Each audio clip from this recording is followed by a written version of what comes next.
मैंने इतनी सारी वीडियोस बनाए जिसमें मैंने बताया प्रेगनेंसी से रिलेटेड कॉम्प्लिकेशन और किस तरीके से आप अपनी 9 मंथ अपनी केयर कर सकते हो। ऑल अबाउट मैंने प्रेगनेंसी के बारे में वीडियोस बनाए हैं, प्रेगनेंसी से रिलेटेड सारी चीज़ें आपको समझाई हैं। अब मैं ये बताऊंगी कि ब्रेस्ट फीडिंग क्या होता है। जैसा कि ये 1 अगस्त से लेकर के 7 अगस्त तक ब्रेस्ट फीडिंग वीक सेलिब्रेट करते हैं, तो ब्रेस्ट फीडिंग पे ही मैंने एक ये पोस्टर बनाया है। आई होप आप लोगों को समझ में आए। और इसमें मैंने पोजीशंस के बारे में बताया है कि कैसे कैसे ब्रेस्ट फीड कराते हैं। उसके बाद मैंने बर्पिंग के बारे में बताया है और मैंने इसमें ये समझाया है कि गुड लैच क्या है एंड पुअर लैच क्या है। कई बार ना जो मदर्स होती हैं, जो फर्स्ट टाइम पेरेंट्स बनते हैं, बेसिकली मदर को ये पता नहीं होता कि बच्चा अच्छे से पी रहा है कि नहीं पी रहा है, या उसके अंदर अच्छे से मिल्क सप्लाई हो रहा है नहीं हो रहा है। क्योंकि टॉप फीड हम अगर दे रहे होते हैं तो भी हमें पता चलता है कि हाँ 30 ml हमने बनाया और बच्चे ने 30 ml कंप्लीट ले लिया या 20 ml लिया, तो एटलीस्ट एक अमाउंट का पता चल जाता है कि बच्चे ने इतने दूध पी चुके हैं। बट अगर वो ब्रेस्ट फीड कर रहा है तो कैसे पता चलेगा कि बच्चा सेटिस्फाइड हो गया है या बच्चे ने प्रॉपर मिल्क लिया है, ये चीज़ पता नहीं चलता। तो मदर को ये ऑब्जर्व करना पड़ता है कि बच्चा गुड लैच कर रहा है या नहीं, कि बच्चा अच्छे से सकिंग कर पा रहा है कि नहीं। अगर वो प्रॉपर लैच करता है, अगर वो ज़्यादा लंबे समय तक लैच करता है और उसके जो एक पोजीशंस होते हैं निप्पल और उसके माउथ के बीच, अगर वो अच्छा है तो समझ में आता है कि कंफर्टेबल बच्चा अच्छे से फीड कर रहा है। तो ये कुछ ऐसे पॉइंट्स होते हैं जो मदर को ध्यान में रखने पड़ते हैं। तो चलते हैं हम अपने पोस्टर की तरफ, जिससे मैं आपको बताती हूँ। सबसे पहले तो मैं ये बताऊँगी कि कौन कौन से पोजीशंस होते हैं। आप लोग मुझे कमेंट करके बताना कि पोस्टर आप लोगों को कैसा लगा, क्योंकि मैंने बहुत टाइम बाद ये बनाया है। स्कूल टाइम पे बनाती थी, बट इतने टाइम बाद मैंने वो चीज़ें करी है तो मुझे भी नहीं पता कि इतना परफेक्ट है या नहीं है। ये है cradle hold position. Cradle hold में हम कह सकते हैं कि मदर जो है वो बच्चे को ऐसे लेती है और हेड को ऐसे सपोर्ट करती है और अपने निप्पल से लगाती है। अगर इस पोजीशन में बच्चे को फीड करा रही है प्रॉपर ऐसे पकड़ के, तो इसे हम बोलते हैं क्रेडल होल्ड। एंड ये होता है let back hold position.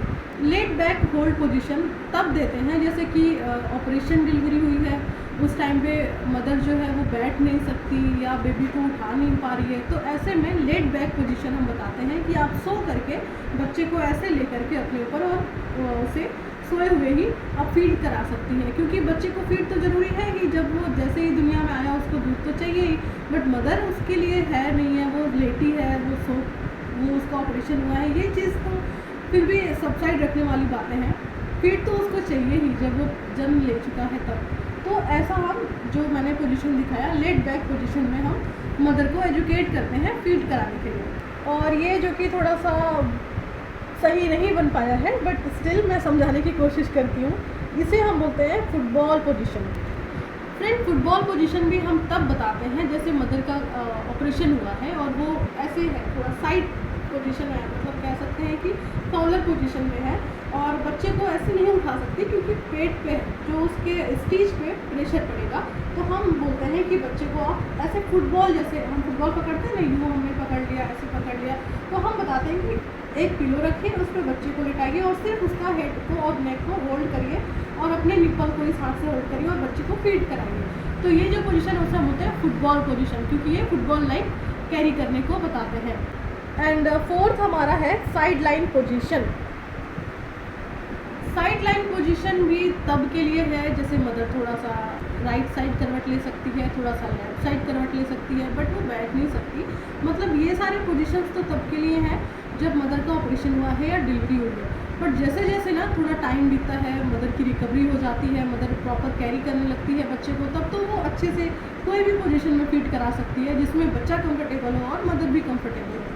Comfortable का मीन्स ये है कि ऐसा नहीं है हम खुद कंफर्टेबल हैं तो बच्चे को किसी भी तरीके से लैच करा सकते हैं, ऐसा नहीं है। कंफर्टेबल अगर बच्चा रहेगा तभी वो प्रॉपर पी पाएगा। तो इसके लिए हमें ध्यान ये रखना है कि बच्चे के पूरे शरीर जो है वो खुले होने चाहिए, कपड़े से बंधे नहीं होने चाहिए। और दूसरी चीज़ कि जो हेड और नेक है, कई बार न्यूबॉर्न बेबी में ना उनकी जो नेक है वो इतनी लचीली होती है कि वो खुद से नहीं होल्ड कर पाते हैं। तो बेसिकली हमें न्यूबॉर्न बेबी में नेक और हेड का ध्यान देना पड़ता है। तो जैसा मैंने साइड लाइन बताया था उसमें जिसमें मदर साइड में सोई होती है, राइट साइड या लेफ्ट साइड, और बच्चे को भी ऐसे साइड लेटा करके रखती है और अपने निपल से बच्चे के हेड को अपने करीब लेके आती है और माउथ से निपल को अटैच कराती है। तो फिर ये तो थे बात पोजीशन के बारे में। अब मैं बताती हूँ, देखिए ये है जैसे लैचिंग का एक पोजीशन, ये है मदर का ब्रेस्ट, ये है निपल और ये है उसका प्यारा सा मुँह जो आप देख पा रहे हैं, और ये है करेक्ट लैच।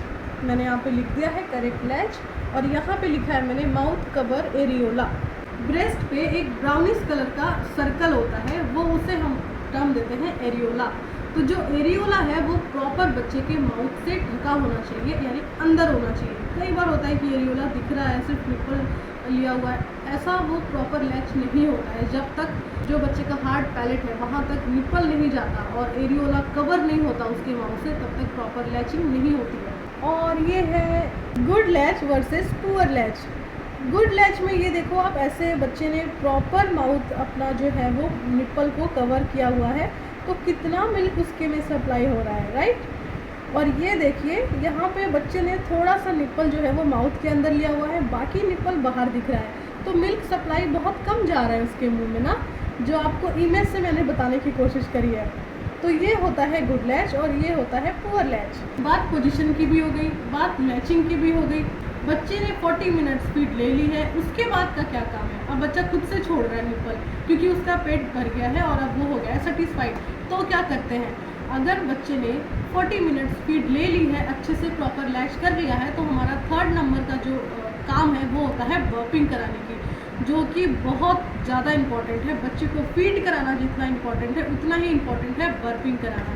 कई बार बच्चा अगर अच्छे से पी करके और वापस हम उसे लेटा देते हैं उसकी क्रैडल में, तो बच्चा वोमिट कर देता है, और हम तो अपने काम में होते हैं। अगर बच्चे ने वोमिट किया तो हो सकता है वो वोमिट वाले जो कंटेंट हैं वो वापस से उसके नोज़ या फिर जो विंड पाइप है उसमें चला जाए और बच्चा सडन डेथ कर जाएगा।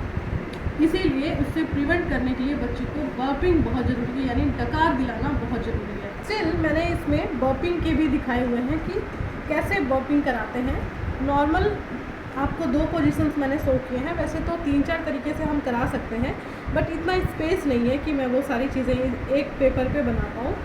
तो फिर पहला स्टेप तो ये है कि बच्चे को जस्ट कंधे पे लेना है, हेड को साइड में करना है ताकि कुछ भी माउथ से आएगा तो साइड से गिरेगा, और हमें उसके पीठ पे थपथपाना है ऐसे बच्चे को लेकर के। हम जब उसे थपकी देते हैं तो उसका वर्ब जो है वो आ जाता है, यानी बच्चा अपने आप डकार लेता है। और डकार कह सकते हैं फीड लेते वक्त जो एयर चला जाता है ना पेट में, वही एक बर्पिंग के रूप में आता है। तो आपने कई बार देखा होगा कि जब बर्पिंग आता है तो उसके साथ कुछ जो फूड सब्सटेंस है वो भी आते हैं, बैक फ्लो आता है। तो ऐसी इसी तरीके से सेम बच्चे में भी होता है। तो इसीलिए हम बच्चे को थोड़ा अपराइट रखते हैं, ऊपर रखेंगे और बच्चे के पीठ पे थपकी देंगे, और वो भी नीचे से ऊपर की तरफ थपकी देंगे, और इससे बच्चे में बर्प आती है, प्रॉपर आवाज़ आता है। और आपको अगर वो आवाज़ मिल जाएगा, अगर आपको बर्पिंग लगेगा तो आप बच्चे को लेटा सकते हो। लेटाने में भी ध्यान ये रखना है कि बच्चे को थोड़ी देर के लिए साइडलाइन पोजीशन दे करके ही लेटाएं, क्योंकि थोड़े बहुत मिल्क जो है वो बच्चा निकालता है। फिर दूसरा आपको ये दिख रहा है, वो रेड कलर के सोफे पे बैठी है मदर, और बच्चे को ऐसे गोद में लेकर के उसके पीठ पे थपकी दे रही है।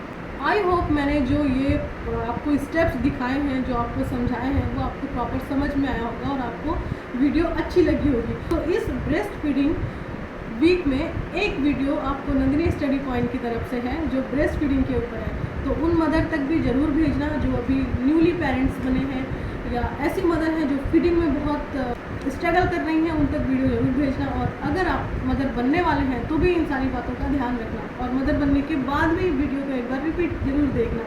फिर मिलेंगे ऐसे ही इन्फॉर्मेटिव वीडियोज़ के साथ, तब तक के लिए टेक केयर, बाय बाय।